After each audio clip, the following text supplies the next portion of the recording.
El pacto histórico ha tomado la decisión de hacer una consulta inicialmente prevista para el 26 de octubre para definir entre un grupo de candidatos de la izquierda un solo candidato presidencial que pueda competir en una especie de frente amplio con otros candidatos para buscar una continuidad del proyecto progresista que hoy lidera el presidente Gustavo Petro.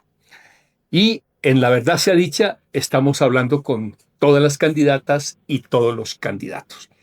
Y hoy el turno es de la ex senadora, ex ministra, ex líder sindical, Gloria Ramírez. A mí me da mucha alegría hablar con ella porque nos conocemos hace mucho tiempo, somos paisanos. Entre otras cosas, ¿cuál fue el último presidente de Risaralda que tuvimos? Pues César Gaviria. Bueno, somos paisanos porque yo soy de Santa Claro. Rosa de Cabal, la senadora es de Pereira y queremos conversar con ella, darle la bienvenida a La Verdad Sea Dicha. Y yo tengo una primera pregunta. ¿La izquierda sabe gobernar?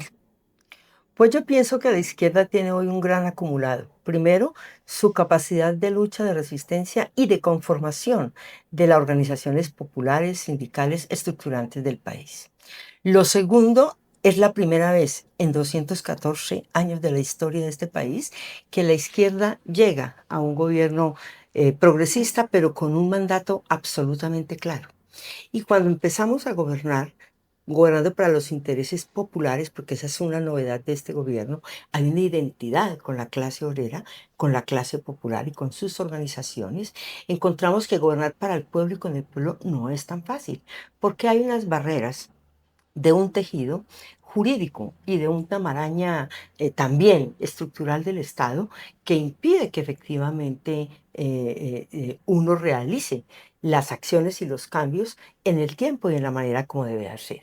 Es decir, yo pienso que la izquierda no conocía toda esta patraña jurídica, maraña jurídica que hay en el Estado Pero colombiano. eso es como una declaración de principios, pero nos hemos equivocado.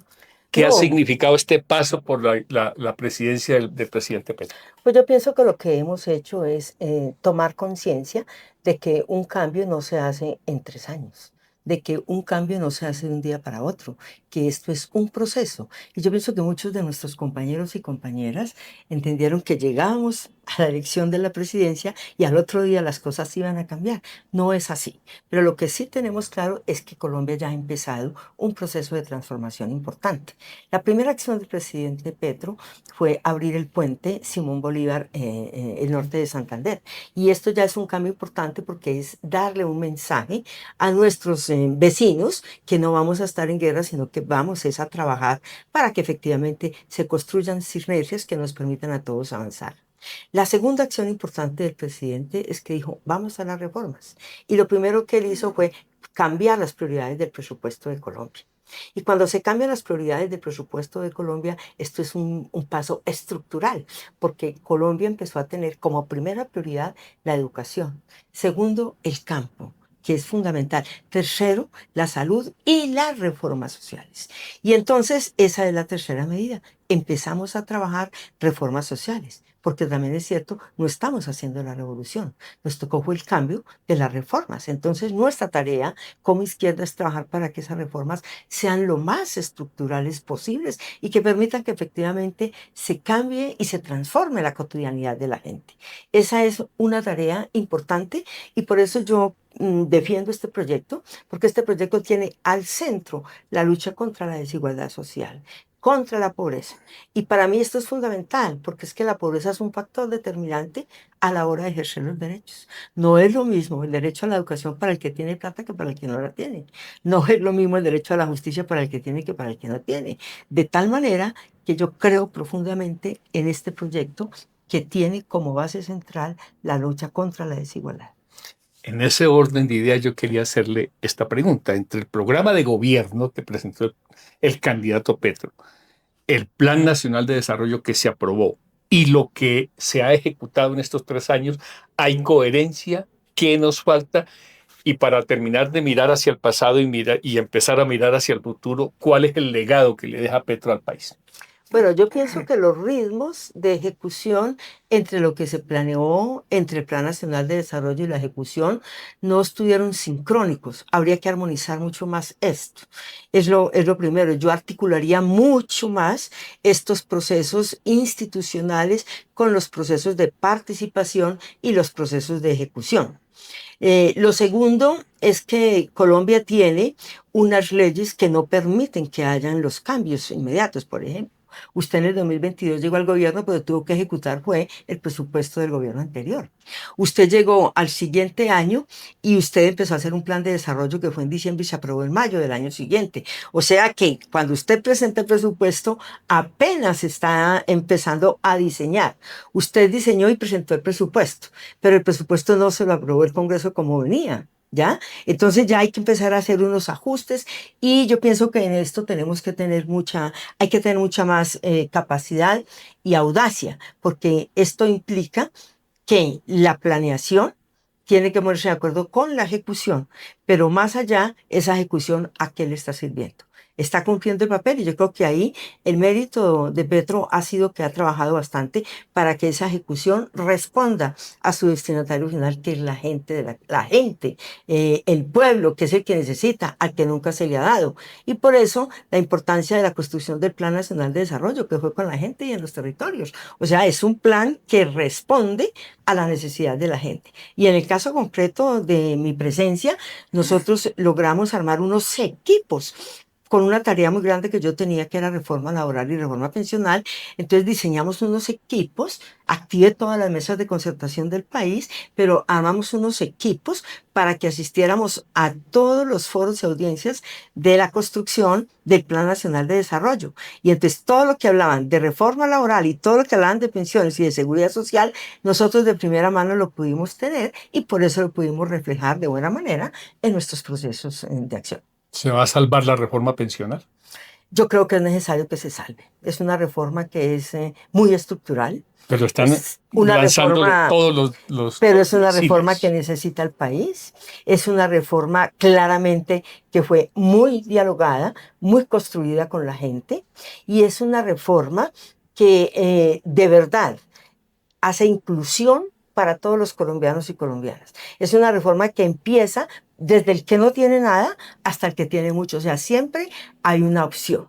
Esta reforma ha sido ya muy conocida en el mundo y nos están llamando a que la expongamos, porque aquí hay un pilar, por ejemplo, el pilar semicontributivo, que eso es inédito, eso es de Colombia, y lo hicimos porque es la necesidad de Colombia. Por eso yo lo que plantearía es a la Corte Constitucional el llamado es a que no puede haber un formalismo que impida que protejamos la vejez de esos más de 3 millones de adultos mayores que hoy están en desprotección y que la reforma los dignifica, no solamente por el pilar solidario, sino porque además le da la posibilidad a esos adultos mayores de participar de alguna manera con su familia y no vivir de la caridad de sus hijos. Para mí es una reforma de dignificación y por lo tanto no hay nada que justifique que la reforma no avance. Ya está, la plata está protegida para ellos. Hay que decir que también ya tenemos los registros, en eso se ha avanzado bastante en los registros de los adultos mayores porque hemos hecho una decantación de la data. Y lo tercero, para la tranquilidad de la Corte, es que la construimos sobre un estudio actuarial de una malla, de una malla de la data. No construimos a una perspectiva, sino que tomamos los 25 millones de afiliados y afiliadas al sistema y con esa data empezamos a trabajar de tal suerte que le podemos decir hoy fulano de tal, dónde está, cómo está y qué puede. O sea, tiene una certeza también de, digamos, de sostenibilidad en el tiempo. ¿Qué problema tiene la reforma? Y que hay un artículo para eso. Es que la reforma querían que fuera paramétrica, es decir, que se cambiara la edad y los tiempos de la cotización.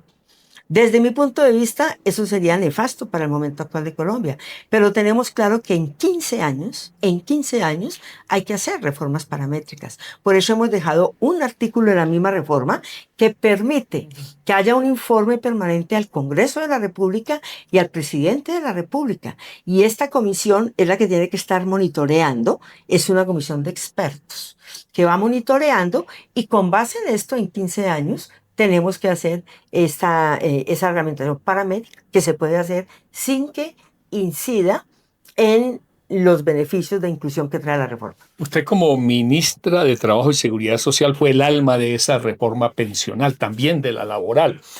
Ese avance, eso que se logró en el Congreso, en este gobierno, la motivó a aspirar a la presidencia, porque la última vez que hablamos lo estaba pensando, pero ahora la veo empoderada como precandidata.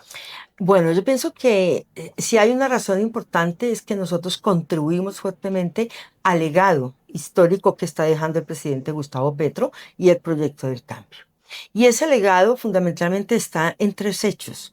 Uno, en la elaboración, en la negociación y en la aprobación final de la reforma laboral.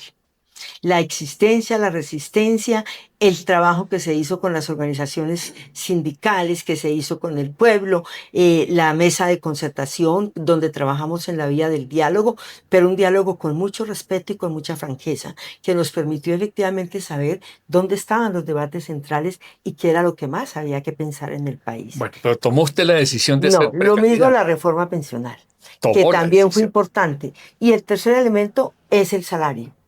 Yo pienso que no lo han valorado suficiente, pero el salario, el aumento salarial, mostramos y rompimos una tesis del país, Sí. que es que aumentar los salarios generaba inflación y de por sí se drenaban las empresas. Nosotros tenemos otra teoría y otra perspectiva distinta, y es que a mayor poder adquisitivo de los salarios de la gente, pues mayor capacidad de consumo, y al tener mayor capacidad de consumo, pues hay una reactivación y dinamismo de la economía, y eso es lo que nos están mostrando los indicadores económicos. Entonces, esa articulación entre la acción política de construir unas reformas estructurales y una articulación técnica es lo que me lleva a decir, tenemos la capacidad para aportarle mucho al país y para aportarle también al proyecto del cambio. Yo creo que podemos contribuir fuertemente a que el cambio se profundice y a que el cambio siga adelante. La izquierda puede ganar las elecciones sola, necesita más aliados. ¿Cómo va la consulta del pacto y dónde se ubica Gloria Ramírez? Bueno, la izquierda sola no puede ganar. Eso no lo muestra, esto es un problema de correlación de fuerzas. Nosotros podemos haber avanzado mucho porque yo pienso que el dinamismo del proyecto del cambio se ha visto. Ya Colombia ha cambiado. Colombia es antes una con Petro y ahora otra con Petro. Yo creo que esto hay que mirarlo. Yo creo profundamente que nosotros hemos avanzado. Eso darle tierra a la gente en 3 años, lo que no ocurrió en todos los demás, eso ya es un cambio, ya valió la pena que estemos aquí. Haber puesto a la agricultura creciendo un 10%, esto es fenomenal. Haber podido imponer la tarea de la transición a energías limpias como lo estamos haciendo, me parece que es bien importante. Y haber trabajado un debate nacional sobre los derechos laborales, que Colombia entera, que su sociedad haya hecho un debate que es un derecho laboral, yo pienso que eso es bastante significativo. Ahora, la izquierda entonces sola no alcanza. Nosotros sabemos que hay que hacer alianzas, hay que ir a un frente amplio. Y aquí simplemente yo he dicho, sin sectarismos, con toda la gente, pero sin ambigüedades. ¿A qué vamos? Porque ¿llegar para qué? Hay que llegar a continuar este proceso del cambio. Por eso a mí me pareció muy bien la propuesta que hizo el Pacto Histórico, esa transformación de partido de coalición a un partido único de movimientos. Yo creo que eso es acertado para el país. Y por primera vez en la historia, un movimiento de izquierda presenta 10 precandidaturas. Es que antes esto no era posible, antes nos mataban. Antes nos exterminaban, nos amenazaban, nos sacaban del exilio. O sea, esto es un cambio que se muestra que hoy nosotros tengamos 10 precandidaturas, pero además todos con el gobierno del cambio, todos diciendo vamos a seguir el proyecto del cambio. Pero además con una regla clara, que en esa consulta el que gane se respeta. Todos los demás lo vamos a jalonar porque estamos con un programa de fondo. Yo creo que esto es inédito en la historia de este país y para mí eso es muy válido en términos generales. También que valoro que tenemos muchas mujeres por primera Para allá vez. iba, pero yo quería hacer la pregunta directa. ¿Por qué cree Gloria Ramírez que siendo mujer, siendo de izquierda y siendo sindicalista puede ser presidenta de la República? Bueno, porque ya lo fui. 11 veces fui ministra delegataria en funciones presidenciales y creo que esto es Era una la experiencia, consentida. Yo, es una experiencia muy importante porque tenemos el país en la cabeza. Nos sirvió para aprender en dónde hay que centrarse, que hay que actuar y creo que tuvimos la capacidad para actuar en el momento que nos tocó actuar. Lo segundo, porque al tener ese honor también hay un reconocimiento al trabajo de una mujer y de una mujer comunista, porque yo siempre he sido y soy de izquierda, eso el país todo lo conoce. Y eso no significa, al contrario, eso lo que ha significado es que estoy muy de cerca con las organizaciones sociales, con las luchas sociales, con los derechos fundamentales, con los derechos laborales, los derechos de las mujeres, la paz. O sea que considero que tengo un bagaje que me parece importante en la trayectoria que hoy puede jugar y ayudar a que Colombia siga avanzando en la paz, en los derechos laborales, en los derechos sociales, en los temas de la igualdad. Porque yo tengo absolutamente claro que sin las mujeres la democracia no va. si le tuviera que enviar un mensaje a los empresarios industriales y dueños de la tierra en Colombia, ¿cuál sería? Si tuviera que mandarle un mensaje al presidente Donald Trump hoy, ¿cuál sería? ¿Dónde se ubica su visión como presidenta de la República frente a esos sectores que son distintos y a veces contrarios a todo lo que me ha planteado en esta entrevista? Bueno, primero que todo, en mi apuesta programática, yo he dicho que voy a trabajar por un país más dialogante. Yo pienso que ahí hay un punto muy importante. Hay que dialogar mucho para poder encontrar puntos de acuerdo que nos permitan generar políticas públicas que sirvan para todo el país.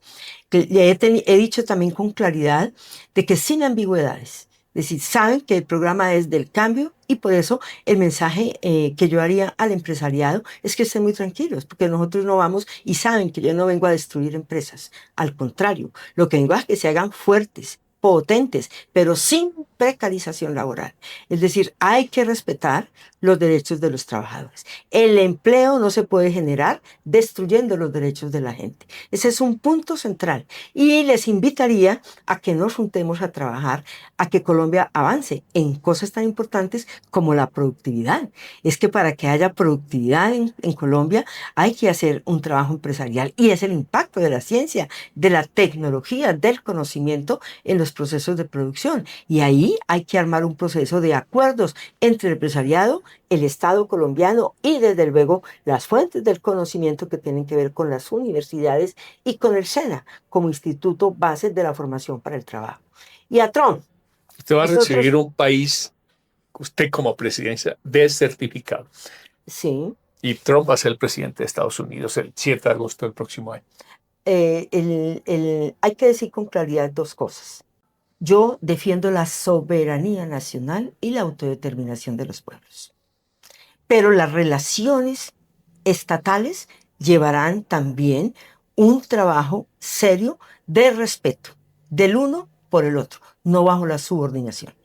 Por eso seguiré trabajando la estrategia del cambio de la política de drogas, porque está demostrado desde el año 74 que inició esta política que fracasó, porque usted no puede trabajar una política solamente con un lado. Si hay demanda, pues hay oferta, y si hay oferta, hay producción. Entonces usted tiene que trabajar tanto en los países productores, pero también en los países que la demandan, en los países consumidores. Y esos son, en primer lugar, los Estados Unidos. Entonces, usted no puede contener la producción allá sin que contenga la demanda, que es el consumo. Hay que hacer política pública clara para que efectivamente no sea sobre una cara de la moneda, sino que se apraquen las dos. Y la tercera, que sería la cooperación internacional, porque esto es de todos y todos los estados. Y hay una presión muy fuerte sobre Venezuela. Y hay una presión muy fuerte sobre Venezuela, pero esa es otra presión que es distinta, porque con el pretexto de la lucha contra las drogas, entonces se va a desatacar un gobierno que tiene una visión distinta, que ha mostrado que tiene, que fue elegido por su propio pueblo, que tiene una legitimidad y que no tiene que responder a los parámetros democráticos que tienen los Estados Unidos. Yo particularmente soy una cuestionadora del sistema electoral de los Estados Unidos, porque a mí no me parece que usted tenga el voto de la gente, pero después sea una junta la que diga quiénes son los delegados y por lo tanto quién queda de presidente. Pero esos son temas que se respetan. Eso es de allá, esa autonomía. Esos son los Estados Unidos. Pero así como respetamos eso, ellos tienen que respetar lo de los demás países. 3 temas para ir cerrando esta poderosa entrevista. Primero,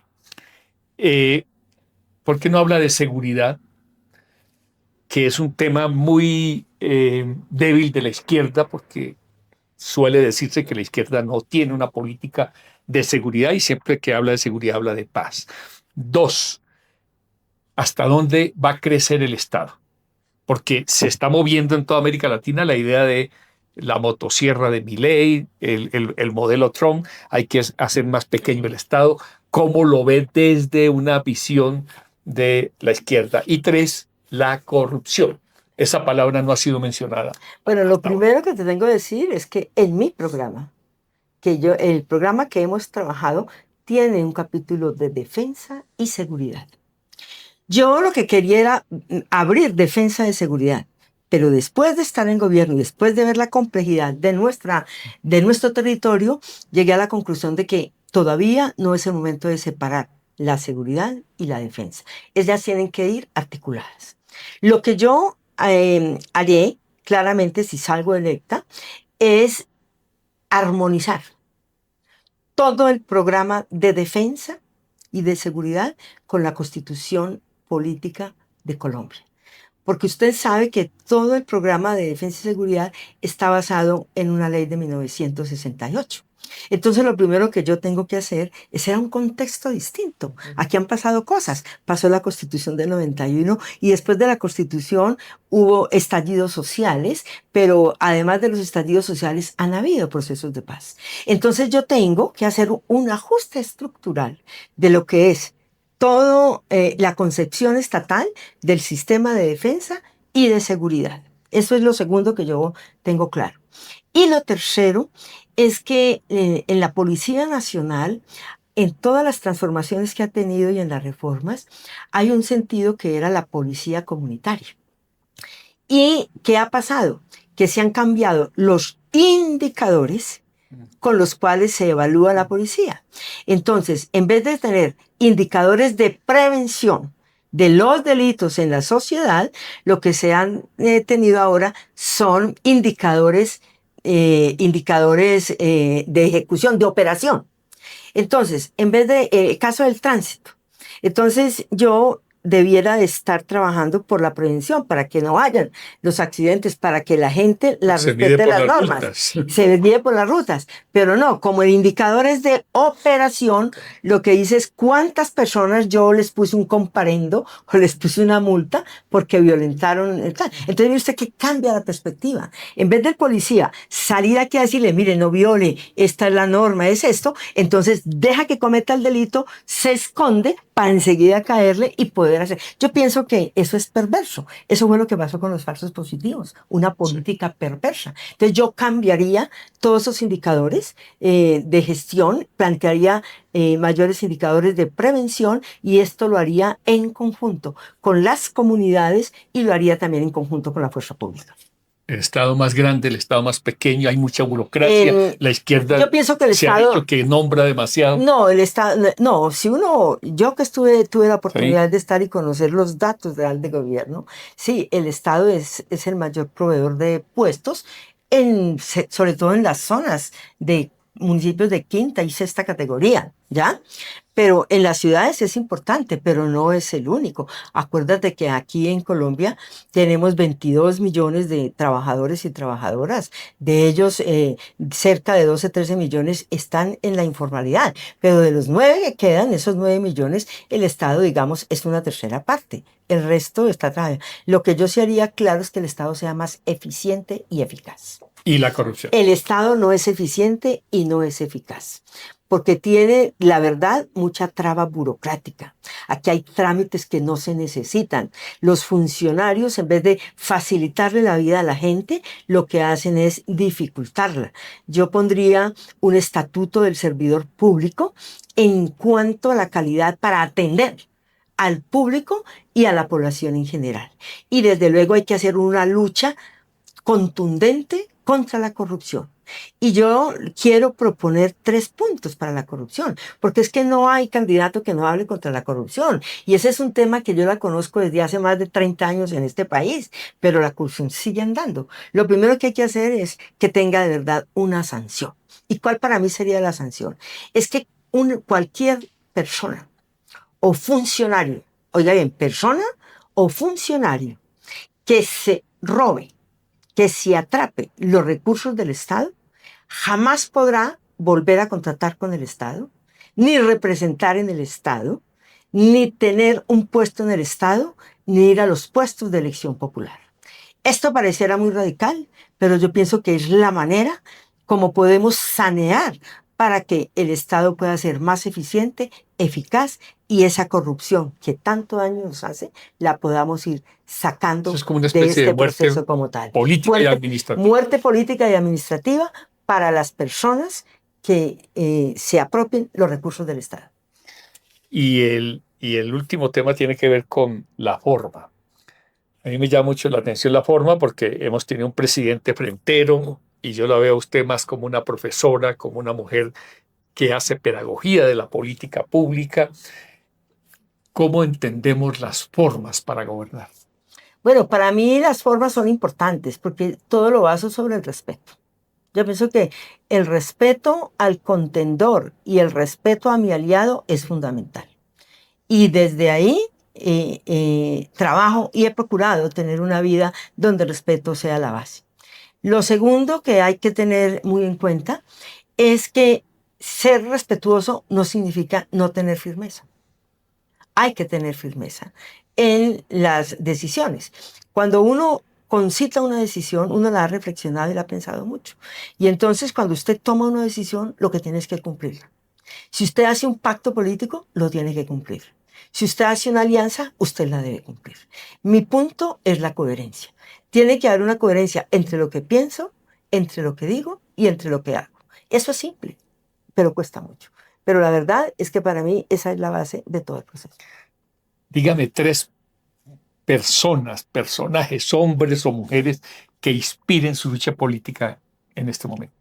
Bueno, mi lucha política pues ha sido bastante plural, pero en términos generales yo sí quiero plantear que hay unos personajes, por ejemplo, a mí Nelson Mandela me inspira mucho, porque es una persona que vivió de todo, pero lo logró trascender.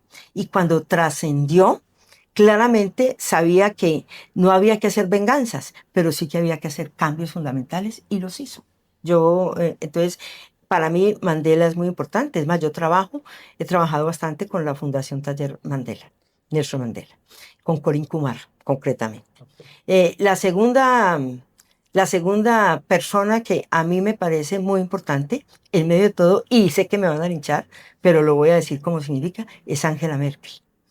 Porque Angela Merkel, siendo una mujer feminista además, Angela Merkel tuvo la capacidad para liderar un Estado en términos de negociación y en términos de transformación, que esto también, digamos, es muy importante.